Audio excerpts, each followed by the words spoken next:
Hi friend, বন্ধুরা দেখুন দেখুন যে টমেটোর কি দুর্দশা। টমেটোর দাম কমে যাওয়াতে চাষিরা পাচ্ছে কেজি প্রতি এখন শুধু 4 টাকা করে কেজি পাচ্ছে। তবে আর এই টমেটো তুলতে আর বয়ে নিয়ে যেতে, বাজার পর্যন্ত বয়ে নিয়ে যেতে খরচা উঠবে না, লেবার খরচা। তাই দেখুন কি দুর্দশা টমেটোর, কি অবস্থা দেখে নিন। আরও বৃষ্টি হয়েছে, বৃষ্টিতে কিন্তু আরও ক্ষতি হয়ে গেছে টমেটোর।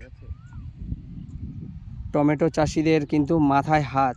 তো এর ব্যবস্থা কিছু করার নেই। তবে বর্ষা হওয়ার আগে টমেটো কিন্তু অবশ্যই তুলে নিতে হবে। যেটা মাটিতে ঠেকে থেকে চাষ হচ্ছে সেই সব টমেটো কিন্তু তুলে নিতে হবে। খুব দুরবস্থা চাষিদের, দেখুন বন্ধুরা।